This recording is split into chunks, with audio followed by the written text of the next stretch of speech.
un acte de sabotage, un acte criminel. On va en parler avec Guillaume Farde. Bonjour Guillaume, consultant en Bonjour police-justice Olivier. de BFM TV.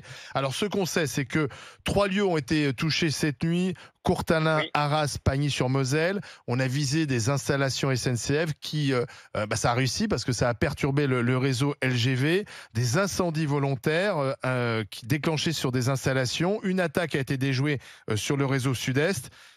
Quelles sont les pistes possibles ?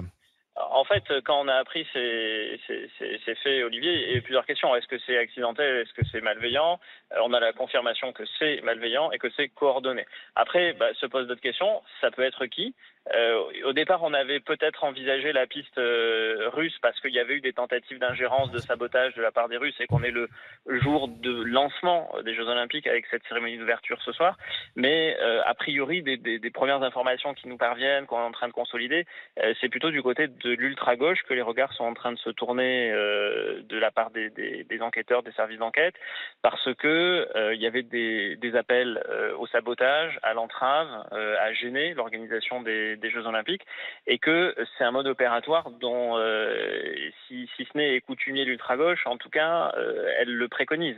Et au moment de l'arrivée de la flamme olympique à Marseille, il y avait eu des tentatives de cette nature, et donc forcément, ça oriente la piste des investigations plutôt vers cette mouvance-là, avec cette action coordonnée, vous le rappelez, qui consistait à paralyser des lignes à grande vitesse. Toutes les lignes à grande vitesse sur les principaux axes, nord-sud, est-ouest. Et effectivement, comme vous le mentionniez, pour ce qui est du TGV Paris-Marseille, cela a échoué selon nos informations. Mais alors, excusez-moi, mais cette capacité non seulement de coordination et d'action de la part de l'ultra-gauche, ça montre que l'ultra-gauche se porte bien, qu'elle s'est bien structurée et restructurée depuis une trentaine d'années. On l'a connue moins efficace. Là, elle reprendrait sacrément du poil de la bête en termes de capacité de nuisance. Oui, en fait, c'est une forme d'activisme politique dont il a toujours été considéré qu'il était gênant, voire menaçant, et avec des modes opératoires qui visent plutôt les infrastructures que les personnes, même si dans le passé, on a eu des personnes blessées, voire tuées, je pense à Action Directe, ou que dans des manifestations, on s'en prend aux policiers, ce qui revient aussi à blesser des personnes.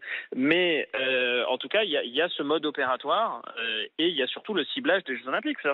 Ça fait déjà 6 à 8 mois que des activistes menacent de perturber les Jeux Olympiques. Et donc c'est réussi, mais ça veut dire que on a, par exemple à Paris, vraiment créé une bulle sécuritaire qui concerne même l'espace aérien qui sera fermé pendant la cérémonie d'ouverture. J'ai envie de dire le réseau ferroviaire, c'est le maillon faible parce qu'on peut pas surveiller vraiment précisément des milliers de kilomètres. C'est un peu ça, parce qu'en fait, votre dispositif, il faut l'imaginer, tout dispositif de sécurité dans le monde, ce sont des cercles concentriques. Il faut bien avoir cette métaphore à l'esprit. Plus vous allez vers le cœur, plus on a durci le dispositif. Plus vous êtes en périphérie, plus vous êtes vulnérable. Et donc là, au lieu d'aller frapper dans Paris et faire des actions d'entrave dans Paris, on les fait le plus loin possible, c'est-à-dire dans des zones qui sont des zones rurales. Il faut imaginer des postes SNCF dans des lieux assez isolés. Et si vous leur mettez vous les incendiez simultanément, évidemment, vous perturbez le trafic, voire vous le paralysez sur certains axes. Et le niveau de surveillance par le renseignement de ces groupuscules, parce que on les connaît, les services de renseignement les connaissent très bien, puisqu'on en a même un qui est à l'Assemblée nationale, donc Dieu sait si on les connaît. Donc tous ces gars là, les fichiers S et compagnie, on les connaît bien. Donc comment est-ce qu'ils auraient réussi à coordonner tout ça? Raphaël Arnaud, excuse-moi. Vous savez, il y a beaucoup d'actions d'abord qui ont été empêchées, notamment ceux qui visaient le relais de la flamme. On a un centre de renseignement olympique qui a été créé pour la circonstance, qui regroupe tous les renseignements disponibles de tous les services sur toutes les actions possibles. Après, il n'y a pas que l'ultra-gauche, il y a les environnementalistes, il y a toute une série d'activismes qui veulent s'en prendre au jeu pour 1000 raisons. Et donc, vous ne pouvez pas malheureusement, c'est comme un filet, vous avez beau mettre plusieurs filets à l'eau, resserrer les mailles, vous ne pouvez pas à 100% tout empêcher, tout le temps, partout, a fortiori dans des zones, il faut le rappeler, les lieux, Olivier citait les lieux qui ont été touchés, c'est des zones assez reculées, assez rurales, sur des personnes qui peuvent décider de passer à l'acte un peu au dernier moment. Et même si vous avez des mesures administratives de surveillance, même si vous les obligez à pointer régulièrement dans les commissariats pour certains, d'ailleurs ils s'en sont beaucoup émus parce qu'on leur avait collé ce qu'on appelle des MICAS, c'est-à-dire des mesures individuelles de contrôle administratif et de surveillance. C'est assez lourd, c'est-à-dire que vous dites à quelqu'un, tous les jours pendant une semaine vous allez pointer au commissariat, c'est pas très agréable à vivre. Même comme ça, si la nuit il se lève et il décide d'aller incendier un boîtier SNCF, vous pouvez malheureusement pas tout empêcher, tout entraver. Ah bah non, le terroriste là, il avait un MICAS aussi, celui qui a été arrêté à la Ferté-Saint-Bernard, il avait un MICAS aussi. Oui, un MICAS, c'est une sorte d'assignation à résidence. Oui, c'est une mesure, c'est une mesure. Mais Guillaume, donc là, ils ont reçu leur coup, parce qu'ils ont paralysé, là, ils paralysent en ce moment le trafic et ça embête. Pendant 3 jours, ça embête des centaines de milliers de voyageurs pour ce week-end de grand départ et de retour aussi. C'est un week-end de chassé-croisé. Ça perturbe aussi indirectement la cérémonie d'ouverture parce que certains spectateurs vont pas pouvoir se rendre à Paris. Il y a des bénévoles aussi. Et des athlètes. Il y a des athlètes qui sont à Lille, là, dont il est compliqué d'aller les chercher en urgence pour qu'ils puissent participer à la cérémonie d'ouverture ce soir. Paris 2024 essaye de s'organiser, mais oui, c'est dommage et ça gâche la fête et ça gêne, ça entrave et ça nuit à l'image. Mais il y a l'équipe de basket, je crois, en plus, qui est à Lille, non? Oui, c'est ça. Oui, on a des athlètes qui sont à Lille et qui devaient défiler ce soir. J'avais vu la dernière fois LeBron James dans le TGV. Lille-Paris en voiture, c'est pas si long que ça. Oui, mais d'accord, mais va organiser Lille-Paris en voiture 4 heures avant l'ouverture, avant la cérémonie d'ouverture, pour une équipe avec des gens de 2m15. Voilà, pour une équipe de 50 ou 60 personnes. Tu les mets pas dans la voiture de Barbara, par exemple. Excuse-moi, tu vas pas prendre l'électrique de Barbara, ça c'est sûr, oui. Non, mais en plus, il faut sécuriser le bus, il faut. Exactement. Il fait quoi midi après Guillaume, question aussi. Est-ce que c'est le début? Est-ce qu'on peut imaginer qu'il y a d'autres attaques prévues et qu'il y a un scénario qui s'est mis en place?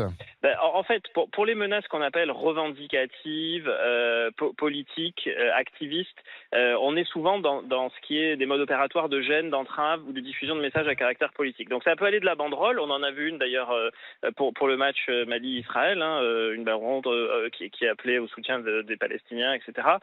Ça peut être le blocage en s'allongeant sur les voies, sur des axes, en se collant les mains sur le périph' pour empêcher les athlètes de se rendre du village olympique à un lieu d'épreuve. Il y a plein de modes opératoires. Là, c'est vrai qu'on est plutôt dans la haute intensité de ce que font généralement les mouvances activistes politiques, parce que c'est du sabotage et d'assez grande ampleur et assez coordonné. Mais pendant toute la période des Jeux, et même jusqu'au 8 septembre, on est exposé à cette menace. Dans les boucles qui sont surveillés, boucles de discussion d'activistes, notamment d'ultra-gauche, il était question de perturber les transports. Et donc, ça fait partie des sujets qui sont surveillés, qui sont étudiés. La SNCF avait même renforcé son dispositif. Maintenant, il y a je sais pas combien de centaines de milliers de kilomètres de voies ferroviaires sur ce territoire. Voilà, c'est difficile.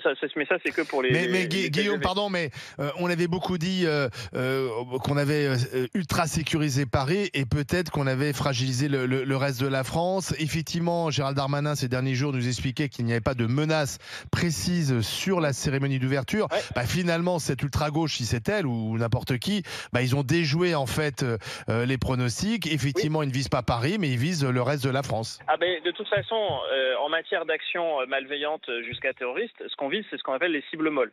Quand vous avez durci les points, on s'attaque aux cibles molles. Vous savez, à Saint-Étienne, on a déjoué un attentat d'un garçon radicalisé islamiste qui voulait commettre un attentat dans le stade, et puis il s'est dit mais en fait je rentrerai jamais dans le stade, donc je vais peut-être m'en prendre à des gens attablés à des cafés dans les pourtours du stade. Parce que évidemment c'est toujours plus facile en extrême périphérie d'un dispositif que au cœur du dispositif. Et ça, malheureusement, partout dans le monde, ça reste toujours la fragilité. Plus on est en périphérie, plus on est vulnérable. Merci Guillaume Fard pour ces précisions.